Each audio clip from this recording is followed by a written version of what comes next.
déjà en partant vers la Mecque pour faire Tawaf Ifada, il a suivi. Et il revient au prophète. Mais au prophète, moi j'ai commencé par Tawaf Ifada. Avant de faire le sacrifice, avant de faire autre chose, sans problème. À tous, il leur dit sans aucune gêne. C'est-à-dire que l'ordre n'est pas fondamental.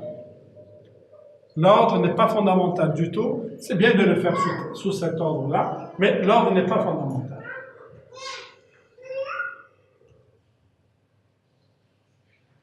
À Mina, comme je vous ai dit, faire les prières en leur temps, mais les raccourcir, c'est-à-dire ne pas les regrouper.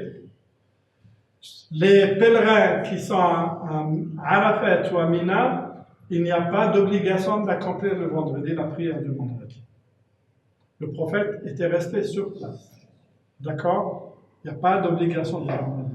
Si vous voulez repartir à la Mecque, faire la prière du vendredi et revenir, c'est tout aussi valable, mais il n'y a pas d'obligation. Alors, à Mina, on passe les 3 nuits, et le premier jour, on va partir pour la première lapidation.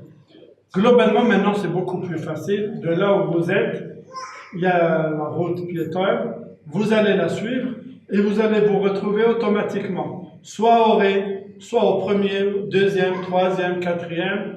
Peut-être vous serez au quatrième. Au quatrième, vous allez vous retrouver. Il y a 3 stèles. Le premier jour, vous allez lapider la seule stèle, la dernière stèle. Vous n'allez trouver personne en train, n'ayez pas peur de vous tromper. Personne ne va faire ici les lapidations. C'est la dernière stèle. La dernière stèle, elle s'appelle Jawrat al-Aqaba. Pour ceux qui ont lu un peu l'histoire du prophète alayhi salatu salam, si vous sortez là, juste là, alors au début, tout au début, jusqu'en 1993, 2000, pratiquement jusqu'en l'an 2000, presque, ou 93, 95, ici il y avait une colline. C'est-à-dire que cette stèle, elle reposait, elle était à moitié visible. Elle reposait pratiquement sur la colline. L'Aqaba. Ça vous dit quelque chose, l'Aqaba? Bay'at al-Aqaba?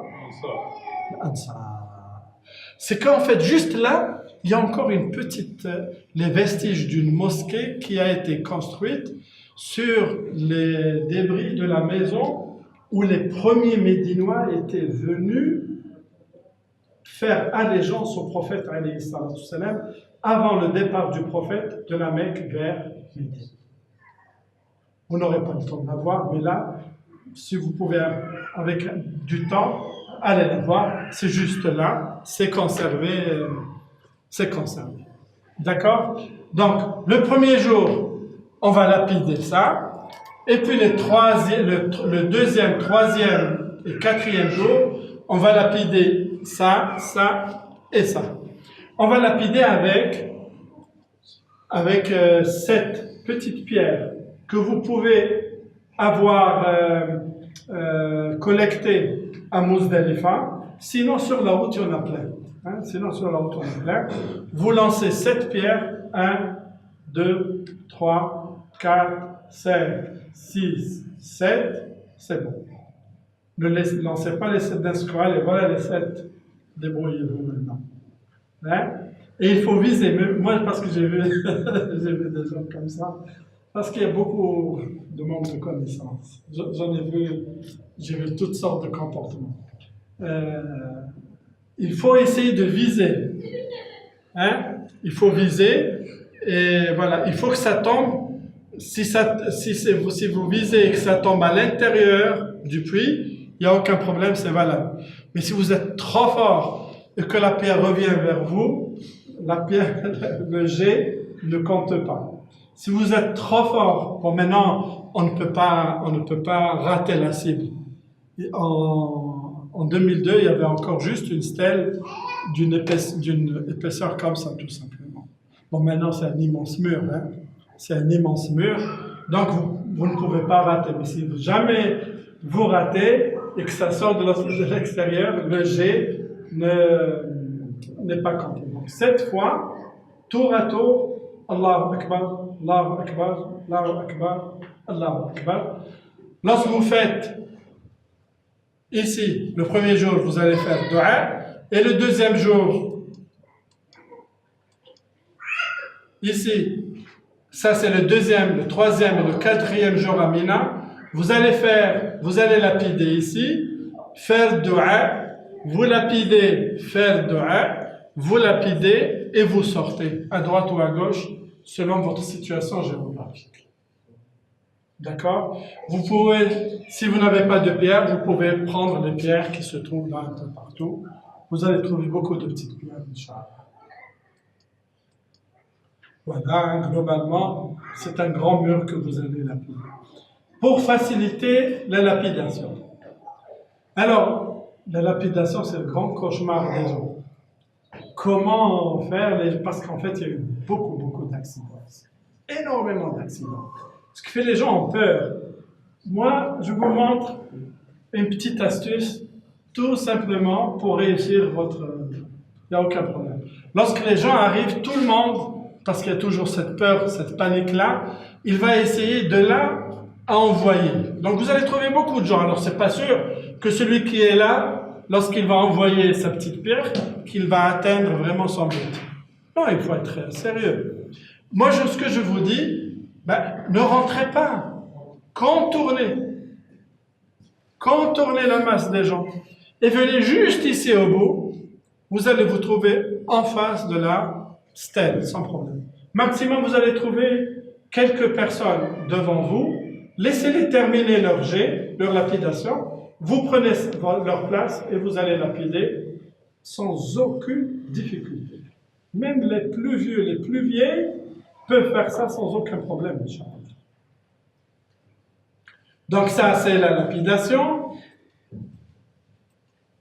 Alors, à Mina, on passe la nuit.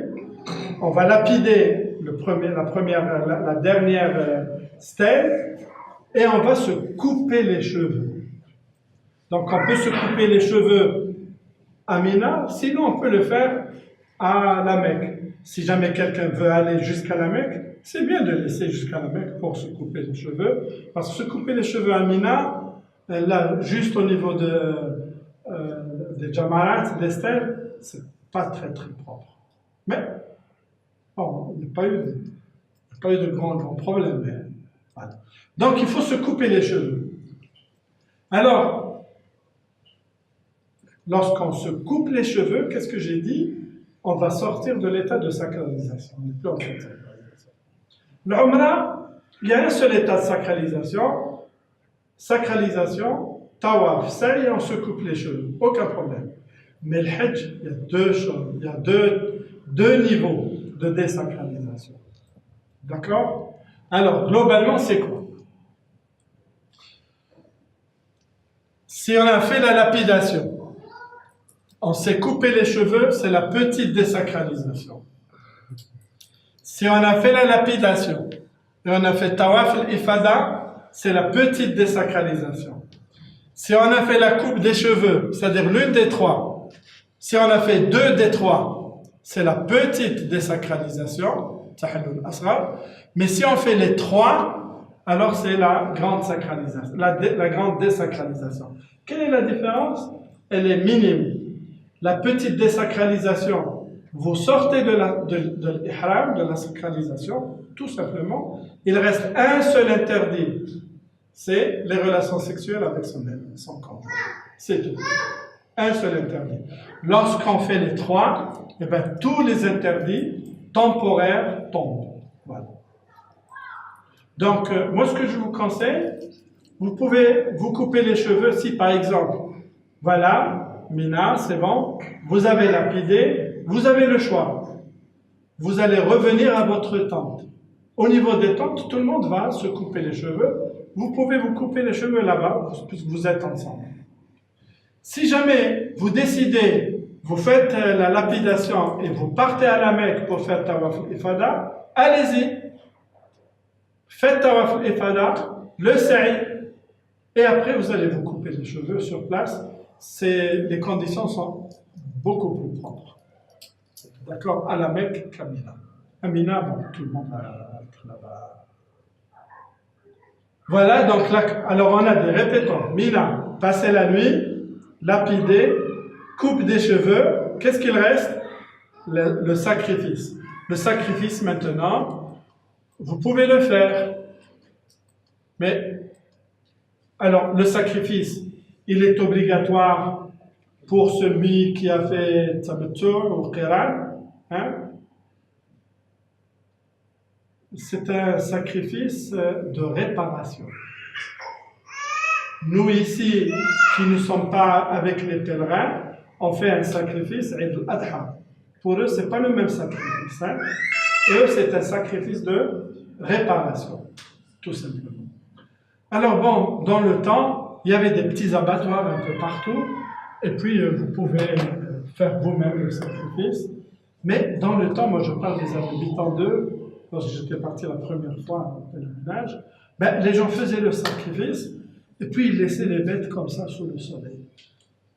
Mais depuis lors, la Banque islamique de développement a construit un abattoir super moderne que je visite. J'ai eu l'honneur de visiter en 92 ou en 93. J'ai visité. Et donc, c'est lui qui s'occupe du sacrifice. Moi, c'est ce que je vous conseille de faire. Alors, il y a certains qui disent, non, Sunna, c'est de procéder soi-même au sacrifice.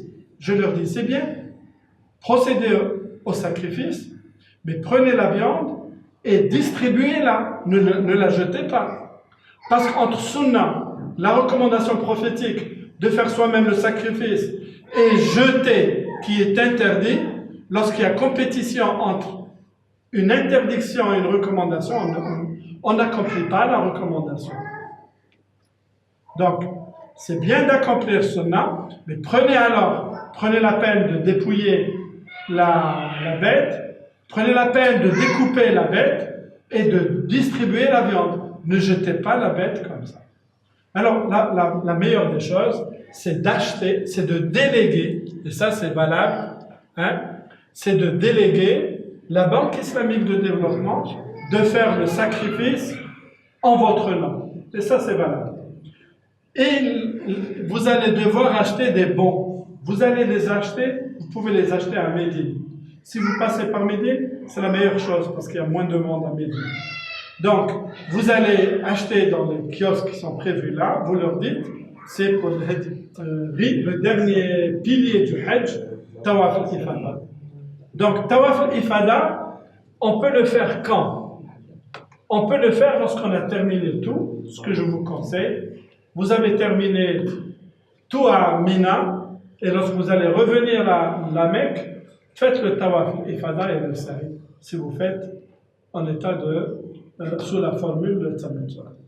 Mais vous pouvez, moi je l'ai fait plusieurs fois avec des frères et des sœurs, hein, le 10e jour, lorsqu'on arrive à Mina, on se repose au niveau des tentes, ensuite on va lapider, et après avoir lapidé, on va continuer pour partir vers la Mecque. Mais il faut partir vers la Mecque à pied, c'est environ 10 km. Il faut juste ne pas oublier que vous avez déjà marché, que vous êtes déjà fatigué. Et il faut revenir. Je ne vous conseille pas de revenir par taxi. Je ne vous conseille pas de revenir par bus. Il y a beaucoup de bus privés. Je ne vous conseille pas du tout. Parce que les bus et les taxis vont vous ramener là où ils peuvent. Et vous allez perdre un temps fou pour vous retrouver et pouvoir revenir vers vos tentes à Mina. Donc, celui qui veut partir à la Mecque le 10e jour, qu'il parte à pied et qu'il revienne à pied et qu'il fasse attention comment partir et comment revenir tout simplement. Beaucoup de gens, des centaines de milliers de personnes le font, il n'y a aucun problème. Le sa'i restera à accomplir. Je voudrais juste avant de tout ça, on répète, on a dit ici on fait que l'Umrah, il y a 4 choses pour l'Umrah. Ihram, Tawaf, Sa'i et la coupe des cheveux. Comment qu'on fait le Hajj? Il y a 2 façons de le faire. Qiran ou Tamattu. Alors on commence par Tamattu. On a dit Tamattu, on fait une Umrah, ensuite on fait le Hajj. La même chose, Umrah, pour Hajj Tamattu. Ihram, Tawaf, Sa'i, vous vous coupez les cheveux. Le 8e jour, vous reprenez l'ihram de là où vous êtes et vous partez. Mina, Arafat, ensuite retour Muzdalifa, Mina, et vous faites le reste, Inch'Allah. Dans ce cas-là, vous faites Tawaf et Sa'i. Maintenant, si vous le faites en Qiran, je doute que vous allez le faire, mais c'est possible de le faire. Hein? Ça dépend des agences avec lesquelles vous êtes. Si vous le faites en Qiran, vous allez imbriquer Hajj et Umrah en même temps. Donc, c'est quoi Hajj et Umrah. Vous commencez par la Umrah, Ihram, Tawaf, Sa'i. On ne se coupe pas les cheveux. On reste. Et ensuite, on va faire tout le pèlerinage. Et dans le pèlerinage, on va faire juste Tawaf. On ne fait pas le Sa'i. Donc, vous gagnez un Sa'i. Et vous gagnez une coupe des cheveux au niveau du temps, tout simplement. C'est pas le grave. D'accord? Voilà. 8 heures. Je ne vais pas encore vous prendre du temps, là. Je ne sais pas. Se préparer pour la prière, il faut aller au moins 1 heure avant Adhan pour faire la prière à l'intérieur. Donc, prenez vos dispositions. Des lunettes de soleil, c'est important. Des chapeaux, aussi bien pour les hommes que pour les femmes, c'est vraiment très important. Aujourd'hui, ces temps-ci, il fait très très chaud. Prendre des bouteilles avec soi, vous remplissez avec le Zamzam et vous abreuvez-vous beaucoup. Vous pouvez prendre avec vous, bon ça va dépendre, un petit nécessaire de cuisine pour l'hôtel où vous êtes. Hein. Une bouilloire électrique, c'est bien. Des verres au gobelet, des fourchettes, des couteaux, même les jetables un peu. Ça se vend là-bas. Tout se vend là, tout. Hein, tout. Si vous avez un besoin, shampoing, savon, etc., vous allez là, dans Ben Daoud, le store Ben Daoud, ou bien dans les petits commerces, vous allez tout trouver, Inch'Allah, sans problème. Ne pas oublier ses propres médicaments. C'est bien de prendre d'autres médicaments en plus contre la diarrhée, par exemple. Tout le monde va souffrir de la voix. Donc, vous pouvez acheter l'isopaïne ou le bucaïne pour la voix, parce que à l'intérieur des chambres, c'est climatisé, à l'extérieur, il fait très chaud. C'est le contraste. Et puis, les virus se transmettent facilement. Vous avez 3 millions, 4 millions. Donc, c'est bien de prendre un médicament pour la gorge. C'est important de prendre des repères pour la Mecque. La mosquée de la Mecque, a priori, elle est symétrique. Elle n'est pas symétrique du tout. Mais a priori, pour la première fois, on pense que c'est symétrique.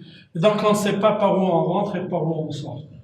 Ce qu'il faut bien savoir, les portes de la grande mosquée, toutes les portes sont numérotées.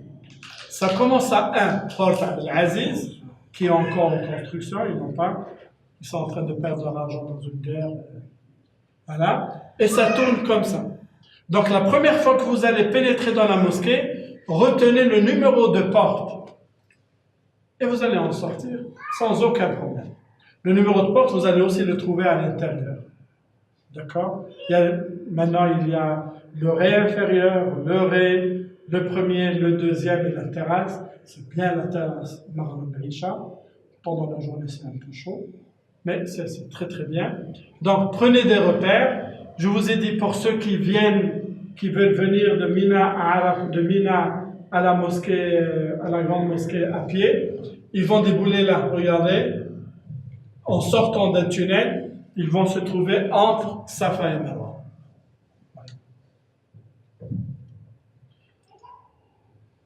C'est bien d'avoir un petit sac à dos, hein, un petit sac à dos pour la Mecque. Vous allez y mettre votre tapis de prière, parce qu'eux, ils enlèvent tous les tapis de prière là-bas. Mettez-y un tapis de prière que vous achetez. Si vous voulez, vous prenez avec vous votre Coran ou votre livre, vos souliers et sandales dans un sac de plastique au tissu prévu à cet effet. Vous y mettez les médicaments nécessaires. Voilà. Donc, un petit sac. L'important pour le petit sac à dos, mettez-y vos souliers Ne laissez pas vos souliers traîner à l'entrée de la mosquée, vous n'allez pas les retrouver. Il y a 4 millions de personnes. Vous n'allez rien retrouver, c'est normal. Ne pensez pas, voilà, je le mets dans ce coin-là, je vais le retrouver. Voilà, vous n'allez pas le retrouver parce que le coin, vous n'allez pas retrouver le coin. Le coin, vous n'allez pas le retrouver parce que tout change. C'est un mouvement terrible de population. Donc la meilleure chose, mettez vos souliers avec vous, dans votre sac à dos, et là, par où vous entrez, c'est bien, par où vous sortez, c'est bien, vous allez toujours avoir dans votre sac à dos vos souliers. Il faut avoir de bonnes sandales pour les femmes et pour les hommes. N'achetez pas de nouvelles sandales juste avant de partir, hein, pour marcher là-bas. Non, il faut d'abord marcher avec ici, sinon vous allez avoir des problèmes. Voilà. Pour partir à Arafat, Mina et Arafat, il faut plutôt avoir un sac à dos beaucoup plus grand, parce qu'à Mina, vous allez passer la nuit. En général, il y a toujours des matelas, mais prenez un drap de lit avec vous, vous mettez vos effets. Dans le livre, j'explique un peu plus, hein, comme ça vous obligera à acheter le livre. Mais bon, ça fait rien. Prendre de l'eau potable pour Arafat. Arafat, n'essayez pas de manger les plats qui sont préparés sur place, ne faites pas ça. Faites attention. Contentez-vous de quelques fruits, et puis c'est bon. Il y a des gens qui aiment bien manger, mais les conditions ne sont pas réunies, les conditions sanitaires ne sont pas réunies. Voilà. Bon, ensuite, ça, on explique globalement comment on va le faire. Alors là, c'est juste pour vous dire, quand vous allez partir à pied pour le Jamarat, vous devez aussi revenir à pied. Faites attention comment vous allez rentrer dans le bâtiment des Jamarat pour en sortir. Parce que vous risquez de perdre du temps, beaucoup de temps pour revenir à vos tentes si vous revenez. Parce que tout se ressemble. Globalement, vous allez être là. Ça, c'est la zone Europe, Turquie, Amérique. Hein? Et vous allez, pour aller au Jamarat, vous allez emprunter un premier c'est une région piétonne.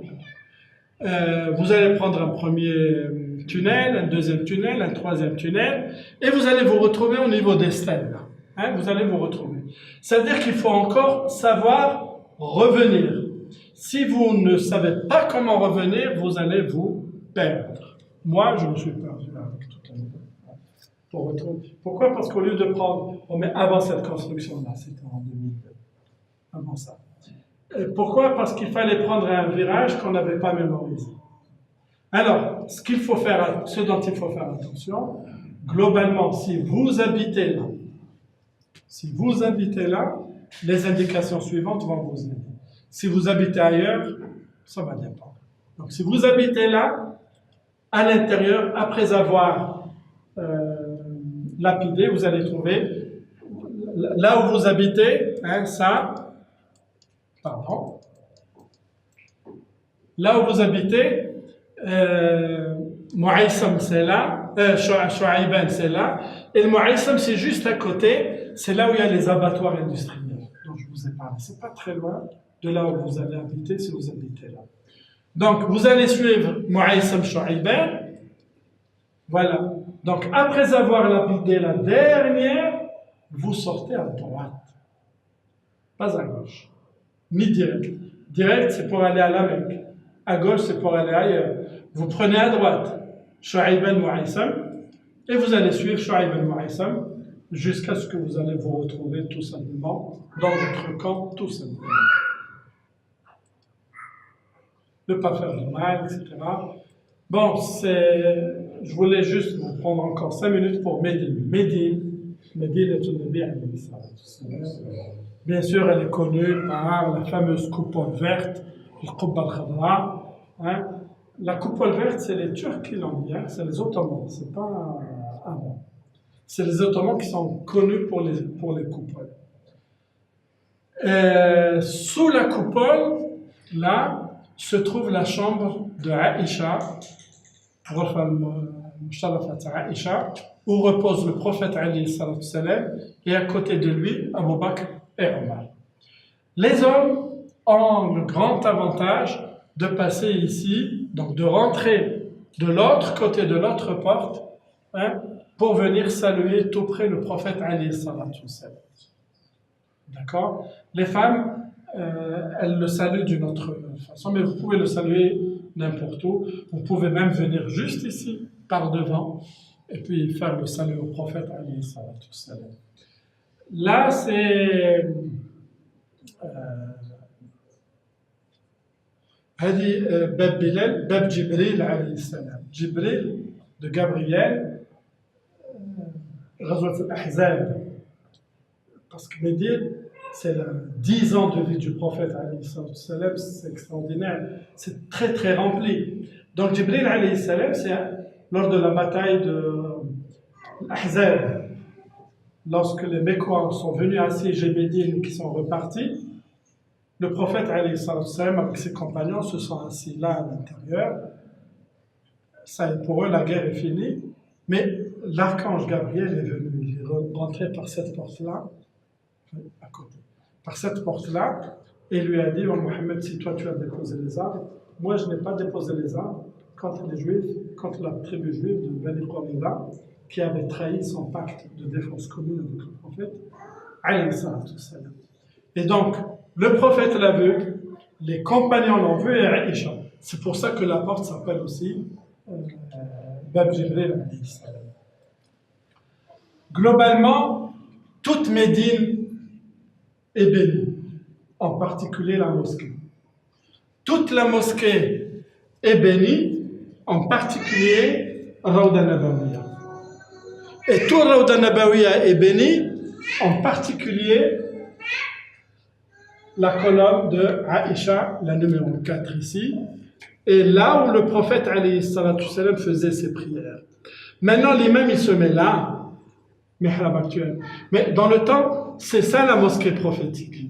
La mosquée prophétique, elle est là. Si vous faites attention, vous allez voir les limites de la mosquée prophétique. Si vous faites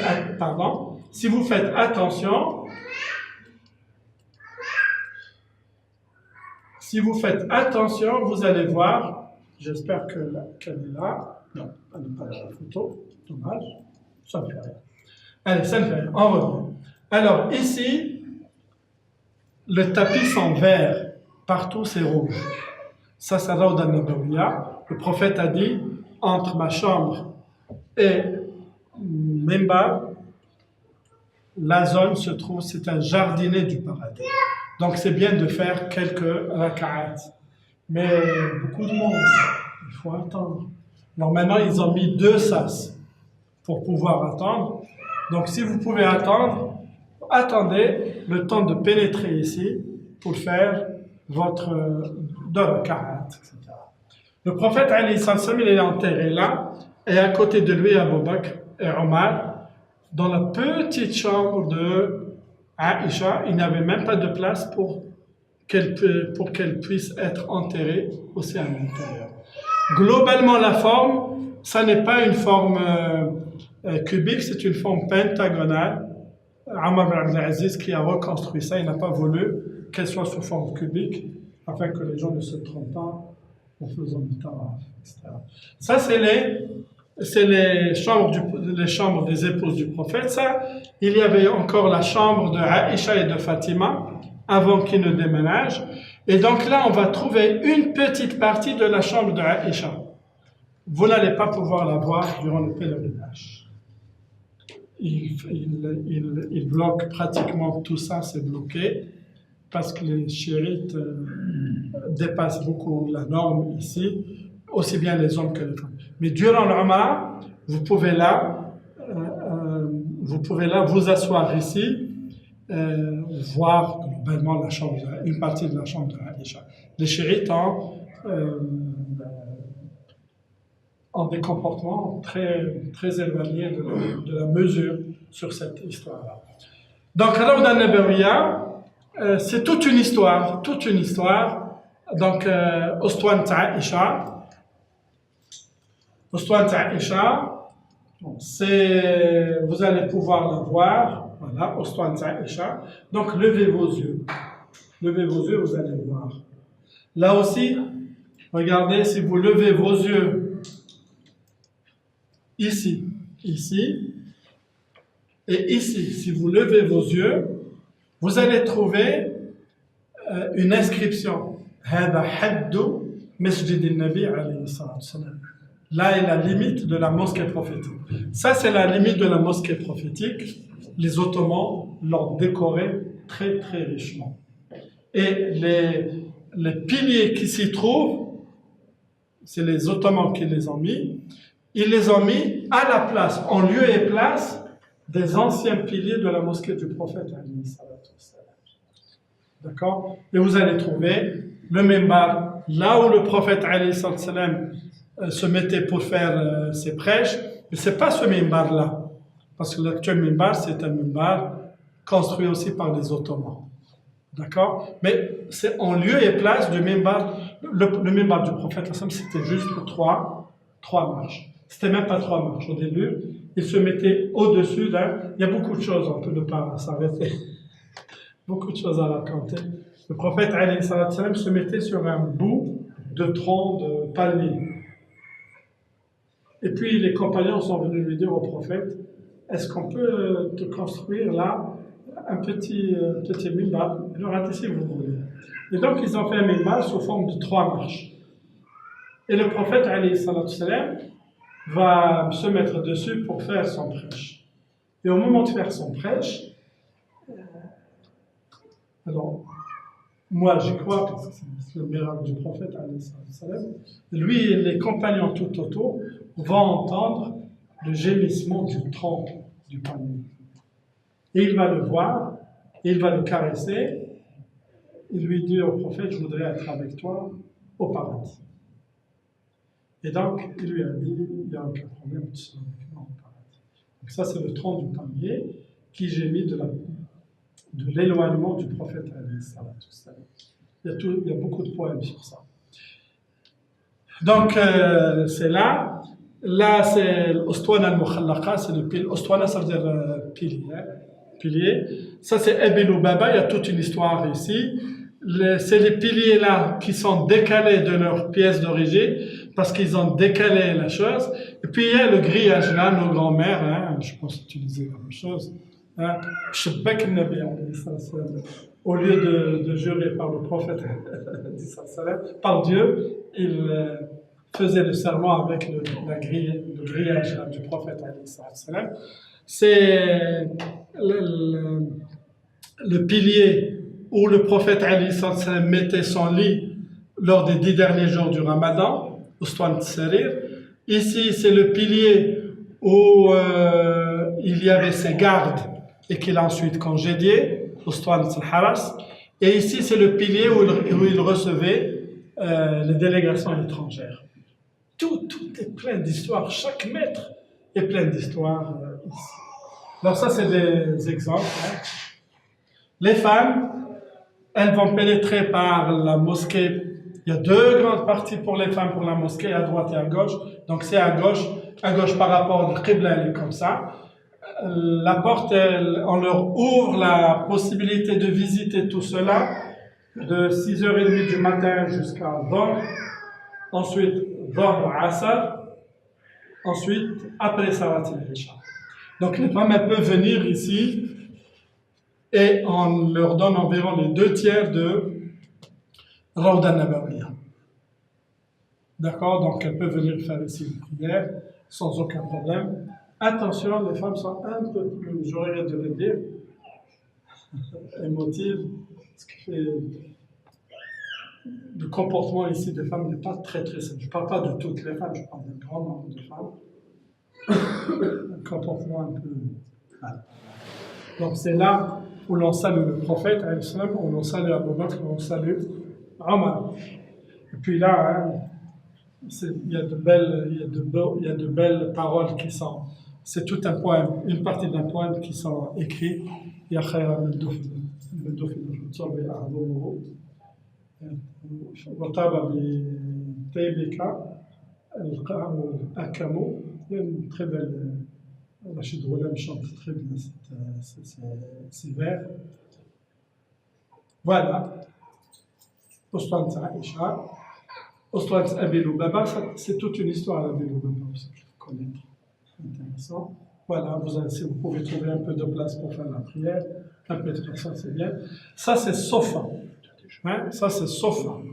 Sofa, c'est là où les pauvres musulmans ou les exilés qui venaient, ils se mettaient là et les musulmans leur apportaient de quoi manger le temps qu'ils se trouvent une situation et qu'ils sont. Alors, c'est un lieu, durant le pèlerinage, ça va être fermé, sauf si vous allez rester les 2 derniers jours à Médine, juste avant, c'est-à-dire le 8, le 7, le 6, le 5, le 5, le 6 de l'Hijjah. Si vous allez rester jusqu'au dernier jour à Médine pour partir vers la Mecque, ils vont enlever tous les obstacles. Et là, moi, je vous conseille là, vous pouvez vous asseoir là et rester méditer. Là, vous allez sentir la présence du prophète. Voilà. Inch'Allah, que Dieu facilite. Que Dieu vous facilite de partir, que Dieu vous facilite d'accomplir. Et voilà. J'ai une question. Oui. Puisqu'il est tellement serré pendant le tawaf. Il faut peut-être mentionner que c'est très très dangereux. Si vous perdez un objet, il ne faut pas le reprendre. Il ne faut pas le reprendre. Il faut le laisser.